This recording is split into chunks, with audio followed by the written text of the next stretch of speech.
राजस्थान के कोटा में एमबीएस अस्पताल में ठेके पर लगे सुरक्षा कर्मियों ने बोनस समय पर भुगतान और पीएफ को लेकर कार्य बहिष्कार किया है और साथ ही ठेका कर्मियों ने अस्पताल अधीक्षक के कक्षा का घेराव कर नारेबाजी और प्रदर्शन किया।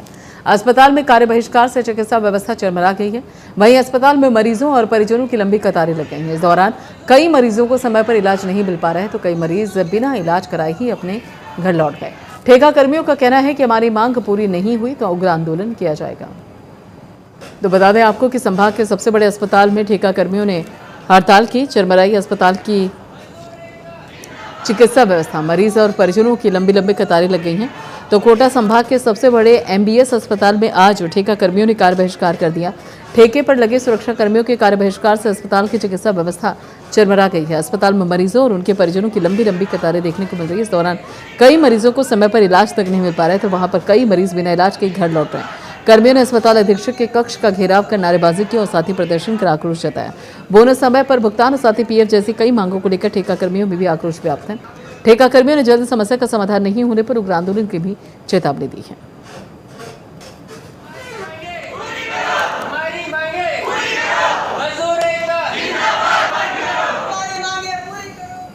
और इसी बाबत आगे की जानकारी देने के लिए हरिमोहन मेहरा हमारे साथ जुड़ चुके हैं। हरिमोहन, मरीजों की लंबी कतारें हैं, तीमारदार परेशान हैं, मरीज परेशान हैं और साथ ही अगर देखा जाए तो ठेका कर्मी भी परेशान है और उनकी समस्या भी जायज़ है कि वेतन उनको नहीं मिल पा रहा है। तो ऐसे में अब क्या स्थिति बनी हुई है? कोई वैकल्पिक व्यवस्था की गई है मरीजों और तीमारदारों के लिए? और इसके साथ साथ जो यहाँ पर मरीज के साथ साथ जो ठेका कर्मी हैं, आखिर उनकी समस्याओं के समाधान को लेकर क्या कुछ कदम उठाए जा रहे हैं?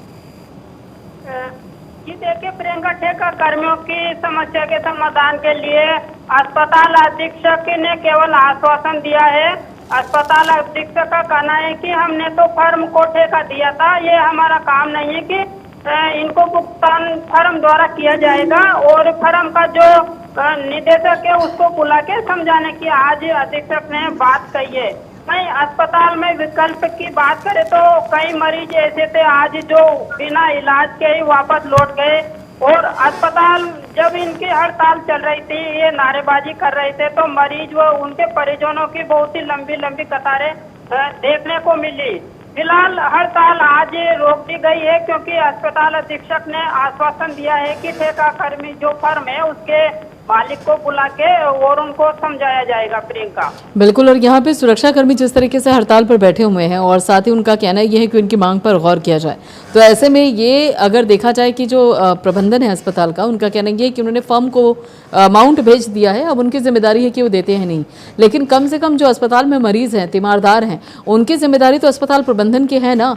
उसके लिए कोई वैकल्पिक व्यवस्था कर रहे हैं क्योंकि सुरक्षा कर्मियों ने अधीक्षक का घेराव किया और वो हड़ताल पर हैं, लगातार मांग उठा रहे हैं, काम उन्होंने छोड़ दिया है, तो परेशानी तो मरीजों और तीमारदारों को भी हो रही होगी। जी बिल्कुल, मरीज व तीमारदारों को आज बहुत ही ज्यादा परेशान होना पड़ा क्योंकि सुरक्षा कर्मी जब सुरक्षा की मांग कर रहे हैं यानी कि उनको वो भी खुद परेशान हो रहे हैं। ऐसे में मरीजों का परेशान होना लाजिमी है, लेकिन अस्पताल जो अधीक्षक है उनका कहना है कि हमने वैकल्पिक व्यवस्था कर रखी है। हालांकि ऐसी कोई व्यवस्था नहीं की गई थी और जो फर्म है जो पैसे नहीं दे रही है समय पर, उसके अस्पताल में करीबन 70 से 80 गार्ड लगे हुए हैं जो विभिन्न केस काउंटर, दवा काउंटर, ऑपरेशन थिएटर, लैब सहित अन्य जगहों पर लगे हुए हैं। फिलहाल अस्पताल प्रशासन का यही कहना है कि हमारी दुरुस्त व्यवस्था है, विकल्प है, मरीजों को, परिजनों को कोई परेशानी नहीं होगी। चलिए, आप हमारे साथ जुड़े रहिए हरिमोहन मेहरा। तो यहाँ पर आपको बता दें कि जो सुरक्षा कर्मी हैं वो इस वक्त हड़ताल पर हैं और उसके चलते जो समस्याएं हैं वो लगातार बढ़ती जा रही हैं क्योंकि ऐसे में काम ठप है और साथ ही मरीजों और तीमारदारों की सुरक्षा पर भी संकट है।